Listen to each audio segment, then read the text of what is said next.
Tu attendais un repli économique a été annoncé par l'Organisation mondiale du commerce. Andy, cette chute du commerce mondial sera clairement vertigineuse. C'est exactement le bon mot, vertigineuse. On n'a qu'à le voir ici au Québec, Sophie, vous le savez, hôtellerie, restauration, commerce de détail, l'industrie du tourisme, du voyage, tout ça additionné ensemble, on voit que les conséquences sont dévastatrices. Eh bien, imaginez à l'échelle planétaire. Alors oui, l'Organisation mondiale du commerce qui est venue dire essentiellement aujourd'hui, cette organisation, c'est on prévoit que cette chute du commerce international, commerce mondial, 32 c'est énorme, uniquement pour 2020, entre 13 et 32 L'Organisation internationale du travail, elle est venue en rajouter une couche, prévient 1,25 milliard de travailleurs risquent d'être directement affectés par ce qui se passe. La France, aujourd'hui, on sait, c'est un pays durement touché par la COVID-19, ce nouveau coronavirus. Eh bien, on a annoncé une baisse de 6 du produit intérieur brut, qui est le PIB pour le premier trimestre. Alors, un peu partout dans le monde,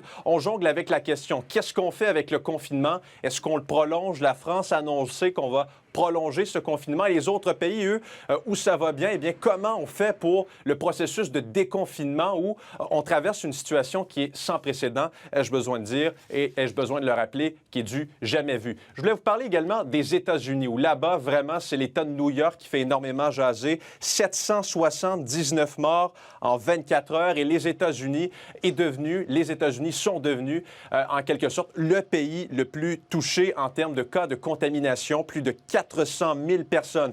Aujourd'hui, le gouvernement américain, et plus particulièrement le président Donald Trump, s'est emporté un petit peu à critiquer l'Organisation mondiale de la santé, juge qu'elle est beaucoup trop près de la Chine, où on sait les chiffres là-bas sont contestés quant au nombre de décès, quant au nombre également de personnes infectées. Voyons ensemble ce qu'a répondu l'OMS.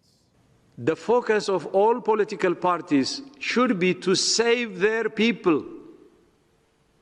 Please don't politicize this virus. If you don't want many more body bags, then you refrain from politicizing it.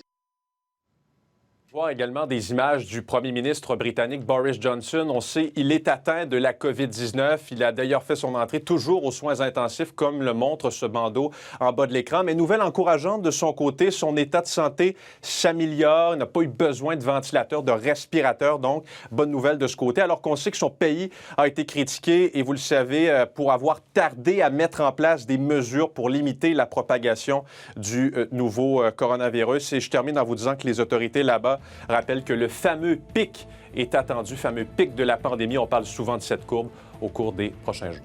Merci pour ce tour d'horizon, Andy. Au revoir. Au revoir.